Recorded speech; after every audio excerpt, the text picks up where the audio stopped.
Hello guys මම ළඟදී video එකක් කරා 4x4 Rubik's Cube එකක් හදාගන්නේ කොහොමද කියලා.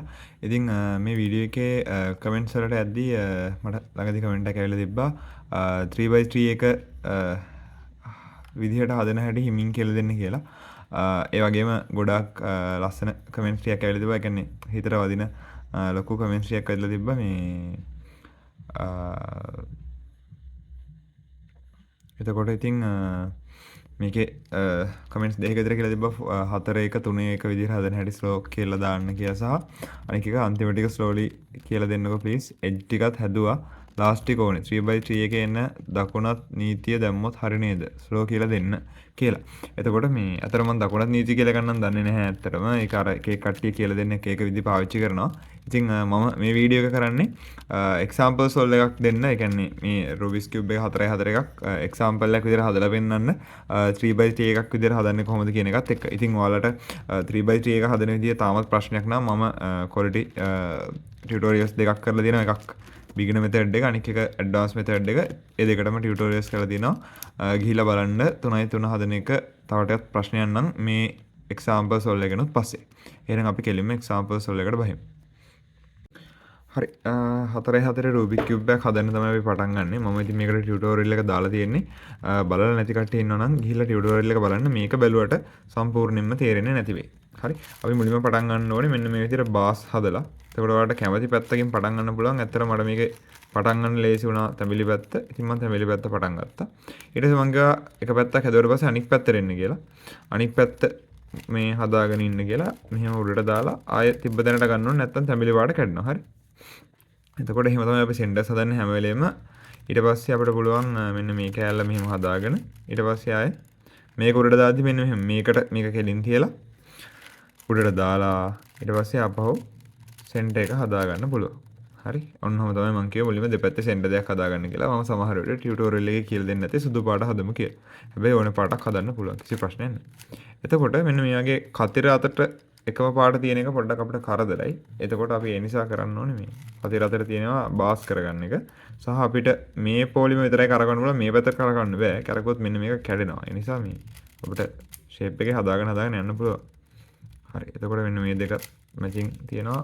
මේ දෙකත් මෙහෙම කරා. ඊට පස්සේ මේකයි කලින් හදාගත්ත කහ එකයි සෙට් කරා. දැන් කහ එක හරි. ඊට පස්සේ මම කිව්වා ඔයාලට චෙක් කරන්න ඕනේ කියලා ඇත්තටම මේ මොකද්ද මෙන්න මෙහෙම අපි පොඩ්ඩක් කරකවලා මෙන්න මේක මේ පැත්තට ගෙනල්ලා ඊට පස්සේ බලන්න ඕනේ මෙන්න මෙහෙම පාට මැචින් වෙන කෝණ එකක්. මේ පැත්ත කහ පාටයි මේ පැත්ත තැඹිලි පාටයි මේ පැත්ත කොළ පාටයිනේ. අන්න එතකොට පාට ටික මැචින් වෙනවා. එතකොට මේ ඒ ටික මැච් වෙනවනම් මෙතෙන් එන්න ඕනේ කොළ පාට. එතකොට අපි කොළ පාට එක හදාගත්තා නම් හරියක්. මේ ඊට පස්සේ ආපහු හරි. අන්න එතන කොළ පාට. දැන් අපි දන්නවා කහ පාටට හැබැයි හැදෙන්න ඕන සුදු පාට. මෙතන හැදෙන්න ඕන නිල් පාට කියලා. හරි. එහෙනම් හරි ලේසියෙන් වැඩේ කරගන්න පුළුවන්. ඊට පස්සේ මේක එහෙම කරා. ඊට පස්සේ අපිට ඉතුරු වෙලා තියෙන එකම නිල් එකත් හරියට හදාගෙන අපෝ ගෙන්න ගන්න පුළුවන්. ඔක්කොම සෙන්ටර් පීසස් ටික හැදිලා ඉවර වෙනවා. එතකොට වැඩේ හරිම සරලයි ලේසි. හරි. ඊට පස්සේ අපි ඔක්කොම එජ් පීසස් ටික හදාගන්න තියෙන්නේ. මම දැනට මේ ටික සාමාන්‍ය වේගකින් යන්නේ. ඔයාලට එජ් පීසස් හදාගන්න පුළුවන් කියලා හිතලා. මගේ Rubik's Cube එකේ මේ තියෙන මේ හයිය ගතිය හිතන්න එපා. මොකද මේක පොඩ්ඩක් පරණ cube එකක්. මම ළඟදීම try කරනවා මේ තව වෙන 4x4 එකක් ගන්න. එච්චර බජට් එකක් නැහැ මේ දවස්වල. හින්දා බලමු අපි. ඊට පස්සේ ආයෙ මේක තිබ්බ තැනට දාන්න වෙනවා. මම මෙහෙමයි මෙන්න මෙහෙමයි මම කියලා දුන්නේ මේ edges හදන්න කියලා. අපි හිතමු කොළයි සුදුයි කියන edge එකේ කැලේ දෙක කියලා. මෙතනයි මෙතනයි තියෙන්නේ. ඊට පස්සේ අපි මෙන්න මෙහෙම ඒ දෙක මේ මෙන්න මේ විදිහට අපි ගෙන්න ගන්නවා. මෙන්න මේ විදිහට. කොහොමද මෙන්න මෙහෙම දැන් මේ දෙන්න මෙහෙම උඩට මූව් කරාට පස්සේ මෙන්න මෙයාව වෙන තැනකට දාගෙන වෙන කෙනෙක් වෙතෙන් දාලා ආපහු රිවර්ස් කරන්න පුළුවන් මේ විදිහට ගෙන්න ගන්න එක තමයි අපේ වැඩේ උනේ. ඒක තමයි බේසික් මෙතඩ් එක. ඒක තමයි ලේසියෙන් කරන්න පුළුවන් මෙතඩ් එක. ඒක අපිට කෙලින්ම නිකන් එහෙම ප්‍රයාස් ගොඩක් හැදෙනවා. ආපහු වේගින් මේ වැඩේ කරන් යන්න තියෙන්නේ. අපිට අර අපි ඔබ්සර්ව් කරන වේගය අඩු කරගත්තොත් අපිට වැඩේ ලේසියෙන් කරගන්න පුළුවන්. ඔබ්සර්ව් කරන වේගය පුළුවන් තරම් වැඩි කරගෙන මේ කියන්නේ ඔබ්සර්ව් කරන වෙලාව කොච්චරක් වෙලා අපි හොයනවද කෑලි දෙකක් කියන එක අඩු කරගත්තොත් අපිට වේගෙන් හදන් යන්න පුළුවන්. එතකොට දැන් මේකෙත් මෙතන මේ කහයි තැඹිලි එක දිනා මම ආයෙ කලින් දෙක කහයි තැඹිලි එක මේ පැත්තේ. එතකොට මම ඒක ආපහු මොනවා කරලා වේගෙන් ඉක්මනට ලේසියෙන් අපි මේ පැත්තට ගෙන්න ගත්තොත් මෙහෙම නම් බෑ. මෙන්න මේ විදිහට ගෙන්න ගත්තොත් අපිට පුළුවන් මේ දෙන්නා මෙහෙම පෙයා කරන්න. හරි.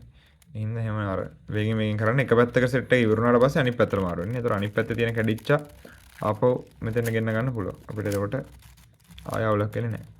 සහ අපිට ලක් එක තිබ්බොත් ඉක්මනට කැලේ ටික සෙට් වෙලා යනවා මේ. එතකොට වේගෙන් රුබික්ස් කියුබ් එක හදන එක ගැන හිතන්නත් පුළුවන්. ආය මෙන්න මෙහෙම දැම්මා. ඊට පස්සේ ආය කැඩිච්ච තියෙනයක් හොයාගන්න ඕන. මේ තියෙන කැඩිච්ච ඒක අපි මෙතෙන්ට ගෙනල්ලා ඊට පස්සේ ආපහු අරන් ගිහලා ආයෙ මෙතන මේක දැම්මට පස්සේ හරි වැඩේ. එතකොට ඔයාලට මේ මම කරන දේ තේරෙන්නේ නැත්නම් මගේ ටියුටෝරියල් එකම බලන්න. මොකද මම ටියුටෝරියල් එකේ කියලා දුන්න නිසා තමයි මම මේ විදිහට කන්ටිනියු කරගෙන යන්නේ. හරි. ඊට පස්සේ ආයෙ අපිට කියන්නේ මොනවද සහ ඒක sorry. හරි. ආයෙ පුළුවන් අපිට මෙන්න මේ දෙක සෙට් කරන්න. සෙට් කරලා මෙන්න මේ කැඩිච් එකට ආපහු රිප්ලේස් කරන්න පුළුවන්. මේක මෙතන දැම්මා. කැඩිච් එක රිප්ලේස් කරා එතෙන්ට ආපහු ගත්තා. සෙන්ඩ් එක තිබ්බ විදිහට රීක්‍රියේට් කරා. හරි. එතකොට වැඩේ ඔක්කොම ලස්සනට එනවා. මට දැනුණ විදිහට ඔක්කොම හැදිලා ඉවරයි. ලස්සනට වාසනාවට හරි. එක එක්සැම්පල් එකක් මට මිස් වුණා. මම මේ එක්සැම්පල් එක හදාගෙන ඔයාලට ආයෙ කියන්නම් මේ එක්සැම්පල් එක මොකද්ද කියලා. මට එක්සැම්පල්ස් වලකෙත් මේක කරගන්න ඕන නෑ. ඒ කියන්නේ මෙන්න මෙහෙම අවස්ථාවක් තිබ්බොත් අපි කිව්වා එකම පාට කට්ටිය එකම ලේයර් එකට ගත්තා. මේක මෙහාට කරා. ඊට පස්සේ ඒක උඩට කරා. ෆේස් එක ෆේස් ඩෑෂ් කරා. ඊට පස්සේ මේක මෙතෙන්ට දැම්මා. මේක පල්ලෙහාට දැම්මා. මේක මෙතෙන්ට දැම්මා. ඊට පස්සේ අපෝ මේ මූව එක රිවර්ස් කරා. එතකොට H ටික ඔක්කොම හැදුනා. හරි. ඊට පස්සේ ඔන්න දැන් ඔයාලා මට හිමින් කියලා දෙන්න කියපු කෑල්ල පටන් ගන්න යන්නේ. ඒ තමයි 3x3 එකක් විදිහට හදන එක. ඉතින් අපි 3x3 එකක් හදද්දි මුලින්ම කරන්නේ ක්‍රොස් එක හදාගන්න එක. ඉතින් මුලින්ම මෙන්න මේ වගේ කෑල්ලක් මෙතෙන්ට ගෙනල්ලා යයි මෙයයි ගලපනවා. හරි. මෙයයි ගලපනවා. හරි. ඊට පස්සේ ආයෙ පුළුවන් අපිට මෙන්න මේ නිල් පාට එකත් මේ පැත්තට දාන්න. ඒතර යයි මෙයයිත් ගලපෙනවා. හරිද? ඊට පස්සේ අපිට පුළුවන් මෙන්න මේ වගේ දැන් තැඹිලි පාට එක දාන්න ඕනේ හරියට මෙතෙන්ටනේ. ඊට පස්සේ අපි මේ දෙක පල්ලෙහාට දාලා මේක ආපහු හරි තැනට දාලා මෙහෙම කරලා තැඹිලි පාට එකත් හරි තැනට දාන්න පුළුවන්. ඊට පස්සේ රෝස පාට එකත් එහෙම කරන්න පුළුවන්. මෙයා මෙතෙන්ට ගන්න ඕනේ. මෙයා මෙතනින් අයින් කරා. පල්ලෙහාට ගෙනාවා. එයා ආපහු එතෙන්ටම දැම්මා. ආයෙ දෙන්න දැම්මා. හරි. ලේසියෙන් වැඩේ කරගන්න පුළුවන්. ඊට පස්සේ අපිට කරන්න තියෙන්නේ මෙන්න මේ සුදු පාට H3 එක ඇතුළට දාගන්න එක. මේ H ටික නෙමෙයි. අපේ මොනවද කියන්නේ? කෝනස් ටික ඇතුළට දාගන්න එක.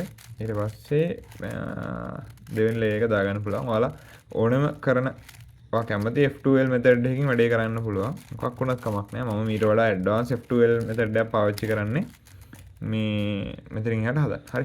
සාමාන්‍යයෙන් ඒතකොට අපිට මේකේ කරන්න තියෙන්නේ algorithms දෙකයි. හරි. ඒ කියන්නේ මෙන්න මේක මෙතෙන්ට ගෙනාවා. මෙන්න මෙතන. හරි. එතනින් හදන්න බෑනේ. මේක කෙලින්ම හදන්න බෑ. මේක පල්ලෙහාට දැම්මා. මේක මෙතන දැම්මා. හරි. එතකොට ඒක එකක්. අනික් එක අපි සරලව කරනවා මේ වැඩේ. මෙහෙම තිබ්බොත් මෙයයි මෙහෙම තිබ්බොත් මෙහෙම හරවලා මෙහෙන්න ගන්න පුළුවන්. ආය ඇතුළට දාන්න පුළුවන්. anyway පල්ලෙහා සුදු පාට ඔක්කොම හදාගන්න තියෙන්නේ 3 එකක් වගේ. හරි. ඊට පස්සේ මෙන්න මේ වගේ මේ තියෙන පාට දැන් කහ පාට නැති අනික් H ඔක්කොම කහ පාට ගෑවිලා නැති H ඔක්කොම මෙන්න මේ වගේ තැන් වලට යන්න ඕනේ. දැන් මේක නම් මෙතෙන්ට යනවා. මෙතෙන්ට ගෙනාවා. ඊට පස්සේ ඒක මෙහාට හැරෙව්වා. උඩට ගියා. ඊට පස්සේ මෙන්න මෙහෙම කරා. මෙහෙම කරා. ඔහොම තමයි අපි H enter කරන්නේ. ඉතින් ඔයාලට මේ ක්‍රමය තේරෙන්නේ නැත්තම් මම කියලා දුන්න advanced method එක බලන්න ගිහිල්ලා මේ කොහොමද හදාගන්නේ කියලා algorithms දෙක.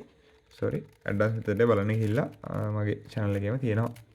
මම cards දාන්නම්. ඒවා හම්බෙන විදිහට හරි.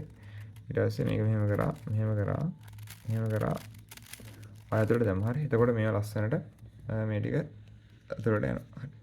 ඊළඟට ආය තව එකක් තියෙනවා මෙතන.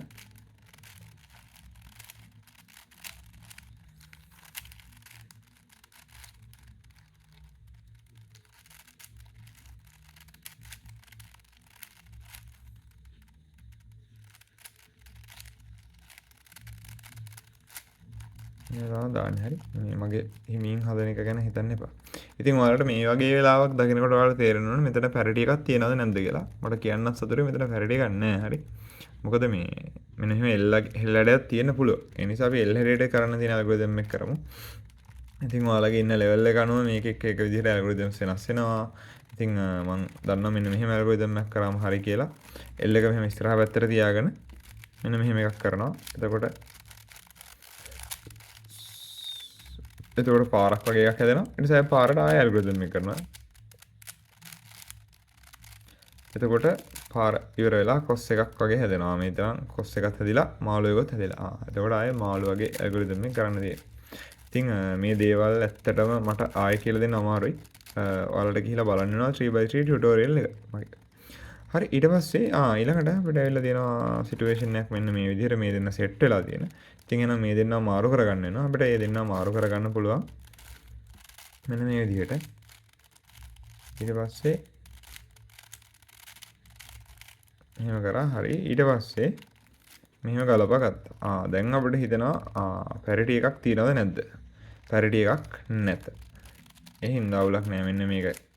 මෙයා කරා මේක මෙහාට ගෙනාවා. මේ දෙන්න පල්ලෙහාට දැම්මා. කරකුවා. ආපහු උඩට දැම්මා. හැදුවා. හරි. එතකොට මෙන්න මෙහෙම තමයි අපිට එක්සැම්පල්ස් වලක් විදිහට 4x4 එක හදාගන්න වෙන්නේ. එතකොට මේකදී මම පැරිටි හම්බුනාට පස්සේ කරන්න ඕනේ කරලා පෙන්වන්නේ නැහැ. හැබැයි මගේ ටියුටෝරියල් එකේ තියෙනවා ඒ මේවා ටික අපේ ඇල්ගොරිතම්ස් ටික සහ ඉතින් ඔය එක තමයි සිද්ධිය. 3x3 එකකින් 4x4 එකක් හදන එක ලොකු වෙනසක් නැහැ. ඉතින් මේ දෙක මෙන්න මේ දෙකම එක එජ් බෑ එකක් කියලා හිතන්න විතරයි ඔයාලට තියෙන්නේ. ඉතින් එහෙම හිතලා හදාගෙන යන්න. මම හිතනවා අවුලක් වෙන්නේ නැති වෙයි කියලා. ඉතින් එහෙනම් good luck Rubik's Cube හදන වැඩේට ඉස්සරහටම කරගෙන යන්න. 5x5 Rubik's Cube එකක් හදන විදිහෙන් මම ඉක්මනට එන්නම්. තව අපි කරන ගොඩක් දේවල් වලින් ඉස්සරහට හම්බෙමු. එහෙනම් මං ගිහින් එන්නම්. සුබ දවසක්.